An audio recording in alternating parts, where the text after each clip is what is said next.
Hi, welcome to our podcast, Uncover Your Potential. My name is Steve Picaro, And I'm Barry Rubin. and today, after an extended setup time, technology faux pas, we're here today to talk about self-care and prioritizing you.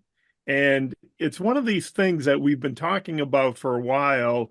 Here we are post-holidays, spring just started. We got a lot of things going on, and people are kind of getting over the holidays and say, I've made it through the holidays. I've kept some of my New Year's resolutions. Maybe I want to get ready for the nice warm weather. But also, maybe I'm taking on too much at work. Maybe I'm doing a lot at home, and I'm just not feeling in the right spot. So we thought we'd take some time and talk a little bit about self-care and really helping you prepare yourself to go out there and take on the world, take on your job, your career, your business, your team, but also be there for yourself and your family. And, one of these things, it's a moving target. And we're going to talk about some tips and strategies. Barry was just telling me about a recent article. And in some ways, it's a lot of reminders. We've heard a lot of this over the years, but we're going to share a couple things and just kind of start from the beginning, right? Let's get back to basics for a moment. Um, it's interesting when we talk about self-care, Barry, why don't you tell the story about what it is and what it isn't from the article you read, please? Right. Well, a lot of people think of self-care as being indulgent. And when they hear self-care, they think, I'm going to go get a massage, I'm going to get my nails done, I'm going to schedule myself a vacation. But self-care is actually much more basic than that. It's things like making sure you get enough sleep, making sure you get enough oxygen, making sure you get enough light and nutrition and food, and all of those basic things that sometimes when we get busy, we go, let's skip by the wayside. I mean, how many times have you been traveling for work and you're like, oh, I'll just run into Panera Bread and pick up a sandwich, and it's got processed meat and a ton of mayonnaise, and it's not healthy. So people need to remember that self-care is literally taking care of yourself, not spoiling yourself and not doing fun things, but taking care. And it can be as simple as, not having music playing while you're in the shower in the morning so you can be alone with your soap and your shampoo. I mean, Well, and staying oh, focused. Well, Barry, before you jump into that, let's step back for a minute and we'll start at the beginning because in some ways there's a lot of things we don't want to do, but let's talk about some of the things we do want to do, and then we can kind of, I think, build on to that. And I think part of it, and I think to your point, health and well-being, we want to be the best selves we can be, right? Physically, mentally, spiritually. Um, we have to make sure we're in alignment and we're in a good spot. And part of this is how do we set that foundation for success? So let's talk a little bit about what are the things that we want to do more of, and then we'll talk about some of the things we want to do less of. Okay. Because I think in some ways it kind of it's an easy way in my mind to say start, stop, continue. If I want to put myself first, I want to have a good work-life balance. I want to prioritize myself. What are the things I want to do more of, less of? And one of the things that comes to mind is really balance is a good word. Mhm. I mean, I know when I've been out of balance, you've shared sometimes when you've been out of balance. I Mhm. think it's one of these things that we struggle with because we're getting pulled in one direction or the other. Is it nice to, when we have a day off, to stay in our sweatpants all day and not shave, maybe for the weekend? Yep. Is it fun to eat all that indulgent food that we talked about? Yep. But what's on the other hand, what's the balance of that, right? How do we do that? And I think you mentioned it earlier, having some of this stuff and indulging yourself on occasion is not the end of the world. But what happens when we go down that slippery slope and maybe we're working a lot, maybe we're putting out a lot, maybe our it feels like our life is running us instead of us running our life or our business or our career. And Mhm. that kind of goes back to stress levels. When we talk about stress, it's how we respond to a specific event, usually a trigger. Sometimes there's internal stress and external stresses that we deal with. You know Um, what? yeah, You just brought up a really good point, and it's one that I didn't mention when I was kind of doing that list and what I read in the article. Mental health, self-care. You have to take care of your mental health, and stress is a definite negative in the mental health department. but hold that thought, Barry. When we talk about stress, though, here's the tough one. The balance, mental health is so important. I think I shared with you, I've taken a mental health first aid class. It's an 8 hour long program, and it's strategies and ways to deal with people going through different things. I took it, I think 4 or 5 years ago. I think it lasts for 3 or 4 years. I took it last year, and I wish I had it 20 years ago. But Mm, stress is something that's constantly pulling, right? When we talk about our internal stresses, maybe it's individual stress, maybe it's inspirational stress, things that I'm aspiring to do, right? I want to work out, I want to get in shape. Maybe it's something that's manageable. Maybe when my son was home, he just got home from deployment. He picked up his wife and his new puppy, 5 month old German Shepherd. He was supposed to be back 6 weeks ago, so the puppy was small, but at 5 months, puppy's not fully housebroken, and they stayed with us last week. That was interesting stress because on one hand, as the grandparent, I'm just chuckling because we've already been there with our kids and our dog. So we have our internal stress, and then you think about external stresses, right? Things that are unregulated, unpredictable, and significant. We talk about progressive stress, things that build up over time, and then that self-initiated stress. So there's a lot of stress that's constantly wearing us down. And the question is, how do we deal with this to help us move forward? Because it will drag us down and impact us and throw us out of balance. mhm. So I think part of it is, and I'm not going to put you on the spot, Barry, but when you think of responding to stress, we all do it differently, Oh, yeah. right? The key to understanding the pros and cons of our stressors, right? Sometimes the stresses that are internal drive us to do our best, to jump on the treadmill, to eat right, to do that other stuff. Sometimes we're our own worst enemy. We push ourselves to the point where we're hurting ourselves, breaking ourselves. We have to figure out how do we manage that. We always talk about you can't control your stresses, but you can always control our response, Reaction, right. right? Hmm. So if we think about if there's a storm and we lose power, and I know a few years ago you went through that, Hmm.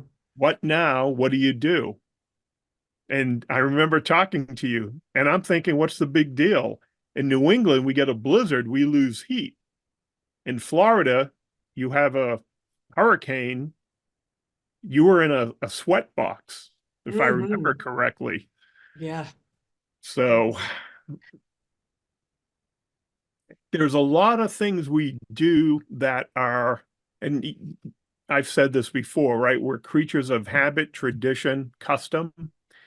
When we have external stresses, they're unpredictable and significant. Like again, hurricane in Florida, without a doubt. Maybe unexpected illness, people get sick, people get laid off, things happen. Progressive stress, getting pregnant, dealing with a terminal illness, that's probably the second most stressful that we run into. And then those self-initiated stresses, right? My son getting married, getting a puppy, and he's getting stationed in Florida. And those are all good things. They're planned, but they're very stressful and they change our lives.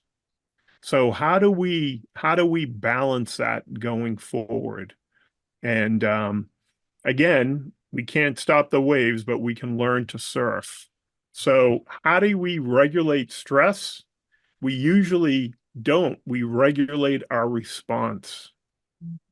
So Barry and I, one of the things that we found out about each other that we on occasion have done is we both enjoy whiskey and it's a great stress reliever, but like a lot of things, moderation.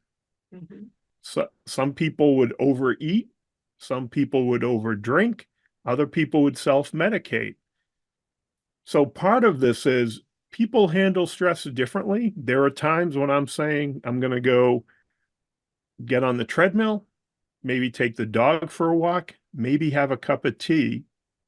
Maybe I'm going to read a book. Maybe I'm going to get up and change my surroundings. You know, I just had a thought of something that we both do, and we made a joke out of it, but it actually does help. When we're about to start recording a video, we both go, and take a breath.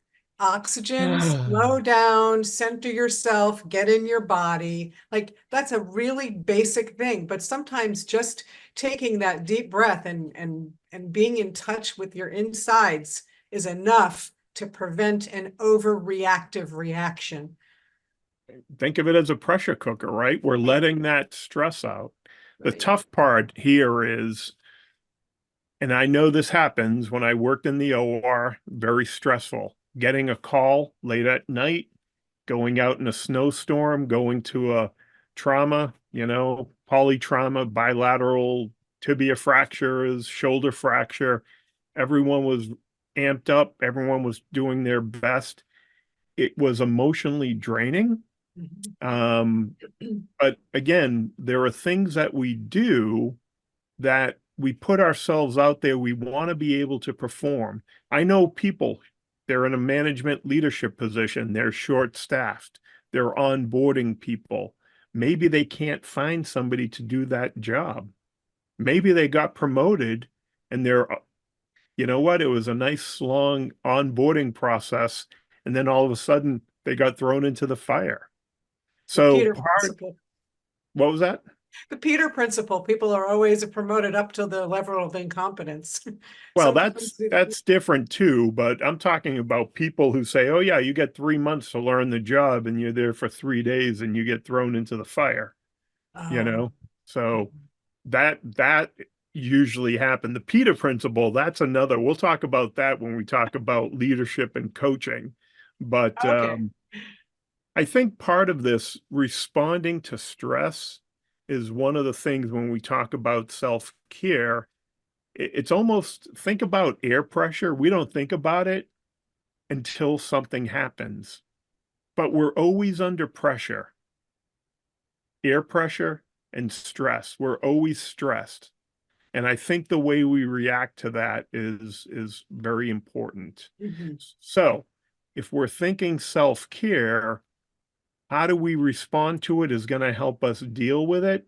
Also, to your point, blowing off steam, maybe avoiding people who are pulling you down, people who everything's a catastrophe. Maybe there are people who are doom and gloomers who are always bringing people down. Maybe there's other things we can do to minimize, keep certain stress outside of our life. And then handle the things we can. What works for me may not work for everyone. What you do, Barry, to relieve stress may not be for everyone. But part of it is figure out what your default mode is. And if it needs to change, because maybe you're thinking, oh, I'm getting freaked out when I have to handle something and it's overwhelming, how can I change my approach to that? Yeah, and that's something everybody is always working on. I mean, I'm still working on it. You know, I know for myself that I tend to get wound up pretty quickly. And sometimes you just have to stop and think, what level of catastrophe is this? Is this a level 1 catastrophe or is this a level 10 catastrophe? And I tend to catastrophize everything, and everything is a 9. So, Yep, you and this do. is an area that I need work in. Well, but Barry, again, our goal is progress, not Not perfection. perfection.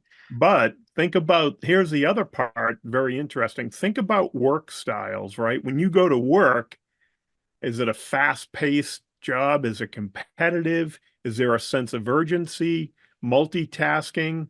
Maybe, you become irritable when goals aren't met. And it's funny, I think when I worked in a kitchen, when I worked in the operating room, when I've done other things, very fast-paced, very competitive.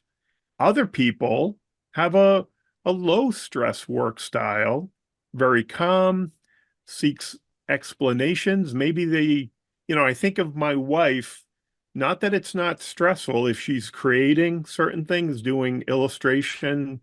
She just finished a children's book, but it's very collaborative, self-paced, reasonable goals. It's a very different situation, either working in the operating room or working at in an art studio, for instance. Not Right, better or worse, just different. right. So I think part of it is we have to find that style, that pace. And it's funny, my son was home. As I mentioned, he was home last week. And in November, my oldest son was home with his wife for a week or two. My youngest son was home in January. And then we made pizzas, right? Because they haven't had homemade pizza. So when my son, before he left for Easter, we had homemade pizza and we were sharing stories and laughing. When it was slow in the pizza business when I was in high school, um, during the week, you could take all the time you want to make those pizzas special. Come the weekends when it's busy, man, you were making those pizzas fast and Yes. furious. Mhm. And again, could I do it all the time? No. But many of us work in a setting where we have those high and those lows, and then we have that mid-level. Most of us, of course, we have to step up, whether it's personally, raising children, potty training children, housebreaking a dog. Yeah, those are stressful. Teaching your teenagers how to drive, very stressful. Mhm. But then you think about the easy things, right? When you go on vacation and it's relaxing. You were down in Mexico Mhm. last month. Mhm. Hopefully that was very relaxing for you. Mhm. Mostly. Yeah. It's interesting because one of the other points that article made, and this is talking in relation to the levels of stress of the type of a job you have, sometimes a key stressor is actually your job. And if you can only handle certain levels of stress, maybe you can only handle up to a 5 effectively. And once you get past 5, you start to lose your effectiveness or your focus or your inspiration. And you're in a job that's always a 9. I mean, one of those things for self-care might be trying to find a place that's a better fit. Or, if you haven't gotten a handle on handling toxic people and you have a toxic boss or a toxic coworker, I mean, that right there can add stress to something that doesn't need to be stressful. So it's just there's all kinds of angles. Yeah, I mean, if you think about a high stress work style, again, there are people who are customer service jobs where they're dealing with people who are usually calling to complain or unhappy. But in a high stress job, you may measure success by numbers. Most people are very wound up, maybe be high energy. You see people who wear their emotions on their sleeve. Um, People like that, some people thrive, but at the same time, think about your car. You don't drive 120 miles all the time, right? We drive, maybe 60.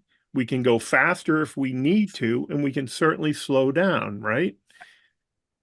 Some jobs lower stress. Maybe they measure success through other achievements. Maybe they are relaxed, interaction. They have time. I think about when I was buying my backpack and I went to REI years ago, they were able to take the time to help me measure. It was great. It was like a relaxing journey. Other places I go into, they barely have the time of day to look at you. So if you think about what your work style is and what your lifestyle, there are people who like living in the fast lane, some people like living in the slow lane, and some people in the middle where they can go up or down depending on the need. Part of that is we know things happen at work. Again, people call out sick, people get promoted. Sometimes people get comfortable and they have to go outside their comfort zone. Just knowing what those boundaries are is a good start. It really, most of us, as Barry said earlier, we're changing, we're growing, we're examining. Things I used to get concerned about in the past, I barely look at them now. Other things are more important to me. I put prioritize on myself because for a long time, and many of us are in this caregiver role, we take care of our customers, our colleagues, our family, our friends. We're so busy giving to others, we don't save anything for ourselves. Yeah, So part of that's the an Oprah reason, quote. yeah, well, this is important, Barry, when we talk about self-care. Mhm. Many of us are caretakers, and now it's really taking care of ourselves. Because at the end Right. of the day, if we don't do it, who is going to do it for us?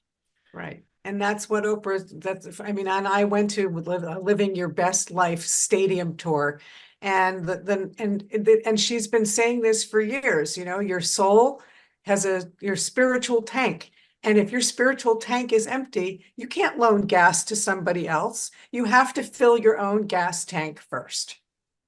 Right. Well, that brings us to what are some of the tips or strategies, not only for creating that healthy workplace, but that same healthy home, right? Because in some ways, I know my wife and I laugh over the years. I remember one day I said, I can't wait to go to work to take a break because there was a lot going on when the kids were young and going to sports and scouting. We got a new dog. I'm like, it's crazy, right? Mhm. So part of this is we talk about what does balance look like. People talk about work-life balance. It means different things to different people. When my boys were young, being home at dinner was important. Being able to spend time with them on the weekends, um, going out with my wife, trying to have a date night, and somewhere in between, going out with my friends, having some fun so I could cut loose and allowing my wife to do that, right? So part of it is it takes a while to find that balance as we go through because we're changing. And there are things, and I know, if you have a family, if you're taking care of loved ones, if you're taking care of yourself and you're going through things, I can't do the things that I used to do years ago. And but there are certain things I do better now. One of them is making smarter choices. This is using our wisdom, our insight, our experience, right? Maybe I don't have to have all those drinks because I'm hanging out. Maybe staying out, I don't have to do that. Maybe I'm making time to work out because I know that time I put in is going to pay dividends down the road. Right. Eating healthy, exercising, right? We always talked about, I've always talked with clients about sales is an active game, customer service, business development, Mhm. being an entrepreneur. The best tool you have, the best weapon is yourself. And we wouldn't drive a car without tuning it up. We wouldn't use our cell phone without charging it up. We wouldn't have our computer in the old days. We had to defrag our hard drive. Why wouldn't we do that for us? So that leads us, what's a personal stress management plan look like for you? For some people, I try to do the treadmill 3, 4, 5 times a week, even taking my dog for a walk in the afternoon, taking that 10-minute break, having tea, slowing down. Barry mentioned disconnecting. What do you do to manage stress? We talk about this pressure cooker, one of my favorite tools in the kitchen, but do we do it on purpose or do we do it when it gets to the point where it's a last resort, right? Be proactive instead of reactive. Barry, what's your personal stress management plan look like without putting you on the spot? Oh, you didn't put me on the spot at all. I'm definitely one of those people that likes to unwind in the shower, and for Ooh, me, that's a good one. yeah, for me though, in Florida now, I've got a smaller water tank, so I only have a limited amount of time I can decompress in the shower, or I run out of hot water. Um, I have recently, I would say, in the last 3 or 4 years. I originally started exercising when I got my cancer diagnosis because I learned about the statistic that more cancer survivors die of heart disease than a Wow. recurrence of cancer. So I Wow. started walking for my health. But as things have happened and COVID happened and feeling trapped and stuck and getting and feeling that pressure rising, now sometimes I will just go for a walk to go for a walk and be outside and get a little sweaty and pick my favorite playlist on my phone with my earbuds in and just zone out. And it's gotten to the point where sometimes I forget to be friendly to my neighbors that are out walking also because I just want to be by myself. I want to be disconnected. I don't want to say hello to anybody. Maybe you should come backpacking with us for a week. That's part of my plan. Those week-long backpacking trips. You might have to scrape me off the trail though. I'm not in I that know. good of shape. I know. I can imagine Barry. She's going to be like that bear on the or that The deer on the rug. cart. Yeah. So tied. Stuff me when we get home. Yeah. Well, no, but to your point, Barry, the thing is creating that balance at work, at home. You're talking about establishing priorities. What are the responsibilities? What are the goals? What are the objectives that you're trying to do, right? Disconnect, putting yourself first. And it is interesting for many of us when we start prioritizing ourselves, it's really putting yourself first sometimes. Just like they say on the airline, right? Put your oxygen mask on Right. first before you put it on someone else. Also, here's another big one, eliminating unnecessary and inappropriate activities. Mm, How hard is that? yeah. Whether it's associating with people, maybe we're doing something. Oh, I've been doing this for so long. We change, we grow, and there are things that we have to jettison. And sometimes, you know, we're getting rid of all that ballast that's holding us down. How Well, about plan and scheduling the use of your time weekly, daily? I'm planning a hike for July because I know that's a big recharge thing for me. You were going to say something, Barry?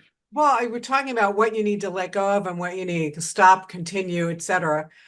I decided to start eating healthy, and you can't be disconnected and try to eat healthy at the same time. I learned that lesson the hard way 2 weeks ago because I had been working all day. I was on Zoom. I was on the phone. I said, I'm just going to go in the kitchen and make myself a healthy snack. And I had some zucchini that needed to be used sooner rather than later. So I went to make some zucchini chips with my mind not all the way there from all the other things that were going on. Oh, And I sliced off a huge piece of my finger. And if you see me looking down during this podcast, it's because I don't want to get up and leave, but the tape holding the nonstick dressing has become loose and it's wobbling around and making me crazy. So I'm trying to stay focused, but still take care of myself. So I apologize for not being present. fully, All right. fully So, visually present. I'm here auditorily. I can hear you, but all uh, right. So sit on your hand, put it on your lap, and don't move it. So the other thing, which brings up, go from making zucchini chips to berry chips. We want to optimize the use of our time, especially when we're in demand and we have a lot of things going on. And I know, years ago when my kids were young, a friend of mine from church, he was a cub master at the time. He had three children as well. He said, I would rather spend time raising my children than raising or growing grass in my yard. And we were doing something and we were talking about where do you prioritize your time? And that was a big light bulb going off, aha moment for me. I want to grow my children, not my grass, right? Wasn't a priority for me, which leads us to, and work, and sometimes at home, can you delegate certain things? Yeah, all right. We can delegate. We can um, maybe hire someone to do certain chores in a workplace setting. Maybe you can have somebody on your team. And it is hard sometimes. I know people who, in a workplace setting, I'm newly promoted. I don't want people to think I don't know what I'm doing. I'm the only one who can do it right. You know, learn to delegate. Very yeah. important. That's Also, hard. That's hard for a lot of people. I've seen so many people overextending themselves, and a lot of times my natural reaction is let me help you. Like I'm willing to take stuff off somebody's plate. And then you run into people who are unwilling to let go. So it's again, knowing your boundaries, knowing what you can handle, and being open to letting people help you. Because some well, people just won't it's hard. delegate. Yeah, Yeah. but it's also I remember my wife one day, the kids were young and she goes, "Oh, and again, some women um get mixed signals going forward. They were told that they could have their cake and eat it too, and they could do all of that. I remember my wife saying, "Oh, if I'm not doing this as a mother, I'm not mothering right." And I think there were expectations you get to, and it's unrealistic in a sense, right? Part of it is it the culture? Is it society? Is it the way we were raised? So, Right. Which expectations are the ones we put on ourselves, and which ones are the ones that are forced on us that we didn't have the opportunity to decide whether they were the right expectations or not? right. So this leads me, I think another good thing that's important, um, leaving room for unexpected things. People say, well, if it's unexpected, but we know things come up all the time. And it's Hmm. funny, I've worked with leaders and professionals, and they talk about, oh, I want to jam pack my calendar, so I'm busy. Well, guess what? What There's is it? unexpected things that are popping up all the time. I started only scheduling 80% of my time. So I have, again, think about that expansion, right? That pressure cooker. I needed that room to expand. One of the things that people happen, again, it's habit sometimes, is that I want to throw everything in and I'll carry everything over. And it's hard because, and when I did that, I always felt I was behind the eight ball, so to speak. Hmm. Hmm. Right. You have to know your own limits. And a lot of people, I have a very, very dear friend who thinks, no, she doesn't think she's Superwoman, but the amount of tasks and responsibilities and the burdens that she has put on herself, knowing that she is a very, very high performing person, it's too much. It's too much. Barry, many entrepreneurial successful people, in my mind, I can get it done in 20 minutes. And if it takes 25 minutes, that's not a big deal. But if that happens throughout the day, all of a sudden that 5 minutes turns into 30, 40, 50, and we're Mhm. trying to, shortchange. So overscheduling is important when it comes to work-life balance, eliminating or reducing distractions as Yeah. much as possible. Mhm. And um, it's funny, they always talk about time management skills, answering emails at a certain time, making phone calls. Again, you have to find your own recipe for success. I think it's important to figure out what that balance is. Mhm. Goal setting is always important. I like using SMART goals. I think we've talked about, again, specific, measurable, attainable, relevant, and timely. Using that process when I'm setting goals has been very helpful. I'd And like to go ahead. and the other thing that fits into this is the concept of time blocking. And that's knowing yourself well, knowing your schedule well, knowing how your business operates and what needs to be done, and blocking out chunks of time that maximize your effectiveness for the task that needs to be done at that moment so that you're not interrupted. So let's say you're not a morning person and you get a lot of very intense emails that require thought and structure. You don't want to jump into your email box first thing in the morning if that's not when you're best suited for it. But you can leave a time block from, say, the half hour before lunch to power through all that stuff, because by then your caffeine has kicked in, you've put out the other fires from the morning, and you can focus on that one task and be the most effective. And that seems to be helpful because it forces you to minimize your multitasking. And everybody thinks they can multitask, but there's proof that we can't. We just think we can. That's a whole other discussion, but I think Mhm. set your goals. I think plan your workspace in a sense. Are you set up for efficiency at home and in work, right? Right. Figure out what your flow is, what works for you. Everyone has a different layout, but just maximize. Again, I like to think of spring as a tune-up. This whole thing we're doing is tuning up, right? How do we prioritize ourselves? The last one, I think, in a sense, kind of summarizes when we talk about balance is learning the art of saying no. Mm. I would say if there is one thing that has been very powerful and very helpful is saying, I'm sorry, I can't do that. Thank you for asking or thinking of me. I just can't take that on right now. Right. Or if I do take something on, I'm going to have to let something else go off my plate because I can't do it. In the past, I would work all night, I would work all weekend. Am I putting myself first? Am I putting my family first? There are very few things that we're doing that were critical. Again, when I was working in the OR on call, going out in the middle of the night, that was critical. There's Right. nothing I'm doing now that's critical that I can't say no to. Now, doesn't mean there aren't priorities, there aren't things I have to do first, but how hard is it to say no? Barry, how good are you at saying no? You know what? And it's not just in your personal life and at work. I mean, there have been jobs that I've had where when they see that you're capable, they'll just keep giving you more work and more work and more work. And eventually you're going to hit the law of diminishing returns. And so it was always very hard for me to say no.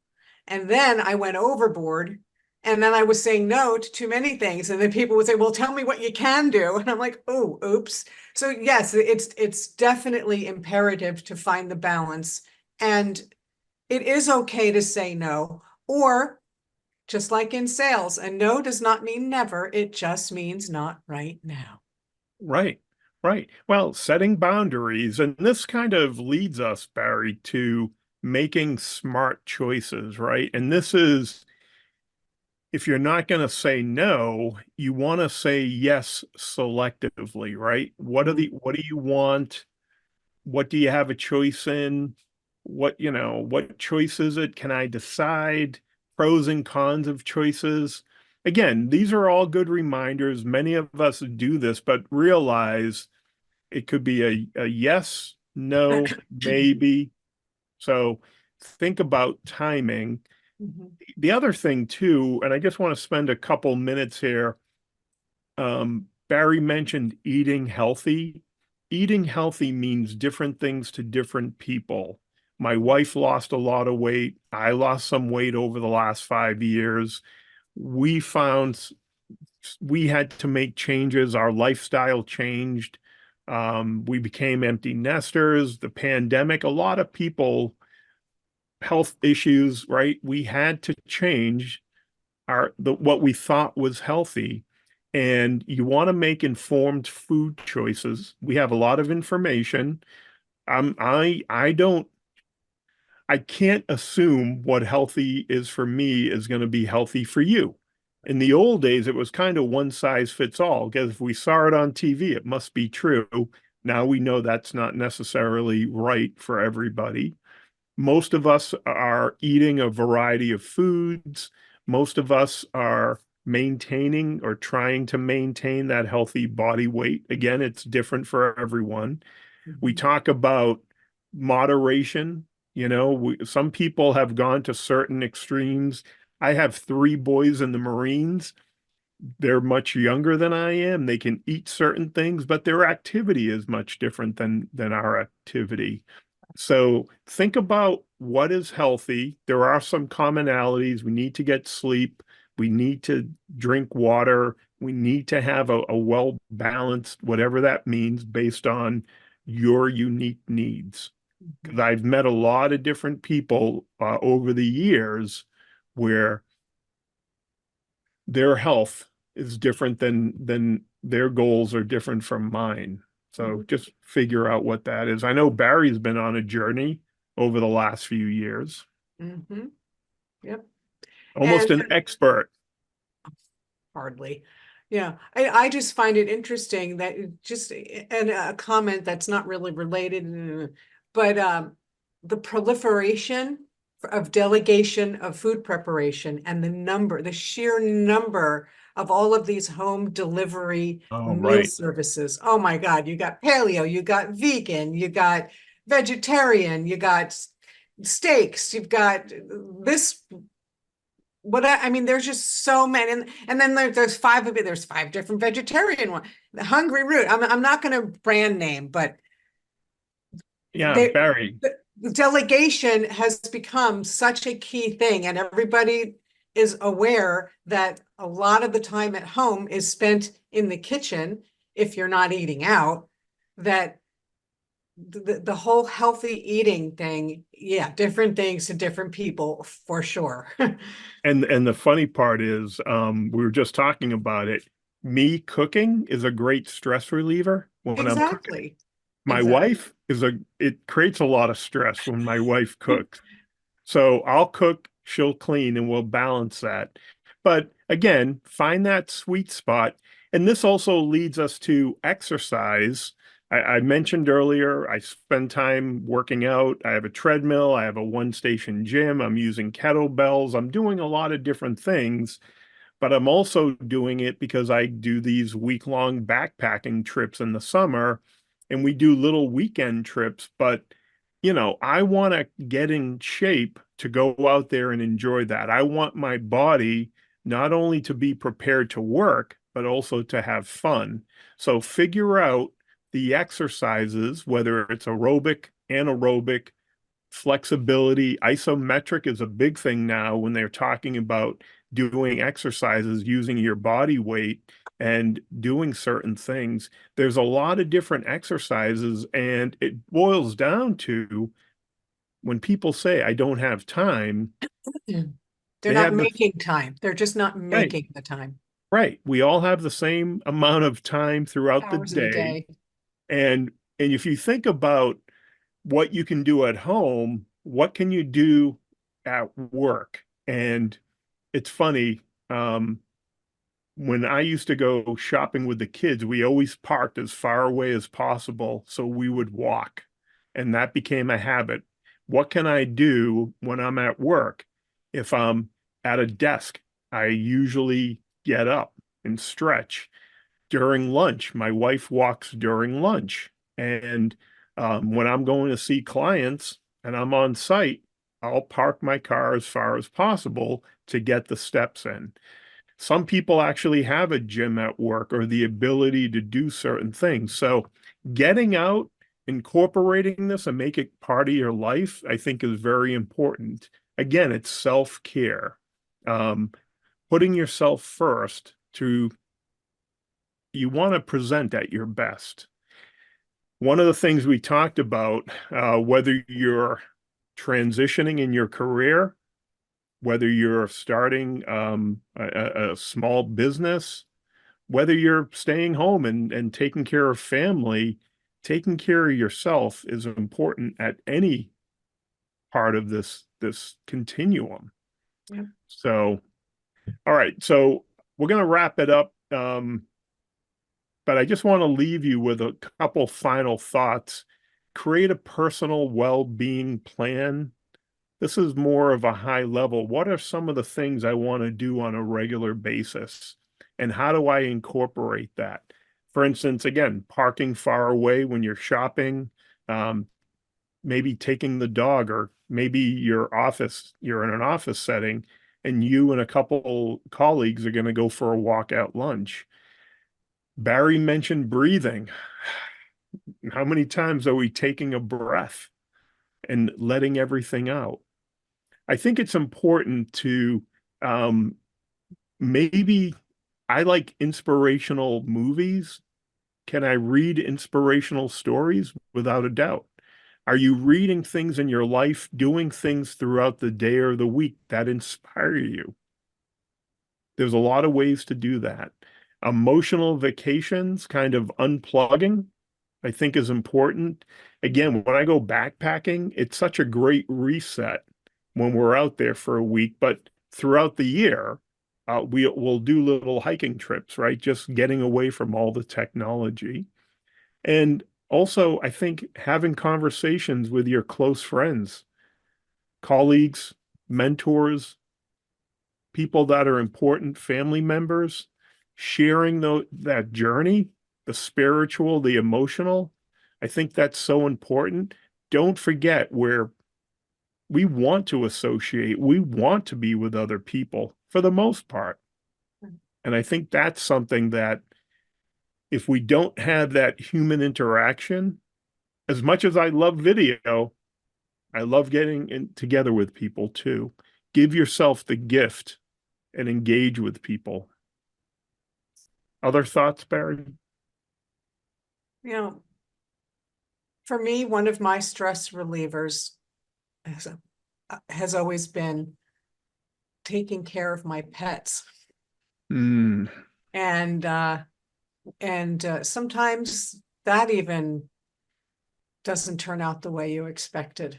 So um yeah, it's just different for everybody. And the most important thing is to just strive for progress, not perfection. Just try to do something. Like today, it was because of my finger, like I was like, you know what? I need to take a nice long hot shower. I'll figure it out. I put a glove on, even though I can still get it wet. I knew I had to wash my hair and I didn't want my finger to hurt and get stuck on a hair because a hair can be like a razor blade, Right. but I took the shower and all I wanted to do was just chill for a few minutes. But now I have a second cat, which is the sister to the first one who's no longer with us, and she's going through her own stuff. So I have to take care of her. So she's constantly crying and begging for food. And, it takes a lot for me not to react because I can see that she's struggling, but I need my space too. So it's definitely about balance. And I'm hoping you didn't hear her because she's been screaming at me for the last 5 minutes to feed her. She's always No, a half hour ahead of schedule. I know. Well, you bring up a good point. I think, to wrap this up, think about your next steps, right? Maybe you have to change your outlook, your perspective, attitude, your approach, putting yourself first. Again, it starts slowly and do little things for yourself and say, what can I do more of? What can I do less of? Do it with friends. And as Barry mentioned earlier, it's not selfish to take care of yourself, right? When indulging is one thing, taking care of yourself, that's the minimum maintenance you can do. We again, no one says boo when you say I got to charge my phone or put gas in my car. Are we any You need to different? bathe. Yes, that's important, especially when you're working out. But so with that being said, let's leave it at that. Think about self-care, put yourself first, make yourself a priority, and we'll see you on the other side, right? Have a great day. Barry, pleasure talking with you again. I can't hear your cat, so go take care of your finger, enjoy your day, and we'll catch up soon. Thank you. Thanks for joining us, everybody.